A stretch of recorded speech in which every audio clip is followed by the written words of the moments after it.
তো কয়েকদিন ধরে আমাদের হরিণঘাটা ফ্লিপকার্ট হাবে স্ট্রাইক চলছে। তা এখন কাজ নেই। তো একদিন বিকেলবেলা করে বেরিয়ে পড়লাম, ইচ্ছে ছিল ধানতলা ক্যাফে যাব। তো অনেক নাম শুনেছি ক্যাফেটার। তো যাওয়ার পথে পাশে অনেক ফুল বাগান দেখতে পাই। তো এটা হচ্ছে ধানতলা চাপড়া। ধানতলা চাপড়া জানুয়ারি মাসে এখানে ফুলের চাষ হয়, প্রচুর লোক এখানে ঘুরতে আসে। এরপর যখন আমরা ক্যাফেটায় গিয়ে পৌঁছালাম তো দেখি দোতলায় একটা কাঠের ঘর ছিল। তো আমরা দোতলায় উঠে আসি। বিকেলবেলা করে সন্ধ্যের মুখে এই যে দৃশ্যটা এত সুন্দর লাগছিল, বেশ ঠান্ডা হাওয়া চলছিল এই মুহূর্তে।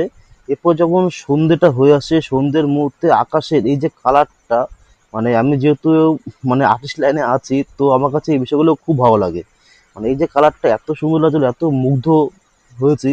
এরপর আমরা খাবার অর্ডার করি। তো খাবারটা যখন খাওয়া হয়ে যায়, ঠিক ওই মুহূর্তে বৃষ্টি নামে। মানে কি বলবো, আজকের দিনটা মানে এত সুন্দর কাটলো।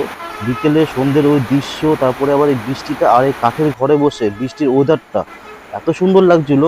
যদি তোমরা এই জায়গাটা আসো, সত্যি জায়গাটা খুবই ভালো। একদিন এসে দেখে তো পারো, এটা ধানতলা ক্যাফে। এরপরে আমি আমার জন্য ব্ল্যাক কফি অর্ডার করি, আর ওর জন্য একটা লস্যি অর্ডার করেছিলাম, ম্যাঙ্গো লস্যি। এরপরে ফেরার পথে আমরা নোকারি কালী মন্দিরে আসি, এটা হচ্ছে জোহরা কালীবাড়ি।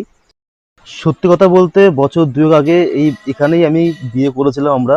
আর মায়ের এই যে রূপটা আমাকে এত মুগ্ধ করে, মানে তোমরা যদি কোনো সময় আসো, তো তোমরা নিজে উপলব্ধি করতে পারবে এখানটা। মানে মায়ের, মা যেমন জাগ্রত তেমন মায়ের রূপ, মানে এত সুন্দর লাগে জায়গাটা। এরপর আমরা বাড়ি ফিরে আসি, ফিরে এসে দেখি আমাদের বুস্টার ঝিমে গেছে। এ হচ্ছে আমাদের বুস্টার, আমরা এর নাম বুস্টার রেখেছি। এ এমনই একটা মাছ, এ মানুষের সাথে খেলতে ভালোবাসে, মানুষের সংস্পর্শে থাকতে ভালোবাসে। এ যখন একা থাকে তখন ঝিমিয়ে পড়ে। তুমি দেখতে পাচ্ছ আমার বউয়ের সাথেও কিরকম খেলছে। এদিকে যা, এদিকে আসবি না, ওই দরজার দিকে যা। আসবি না এদিকে, আমি যেদিকে যাই সেদিকে আসিস কেন? চলে যা, যা চলে যা, চলে। এ তোমার প্রত্যেকটা ইশারার সাথে নিজের প্রতিক্রিয়া দেখাবে।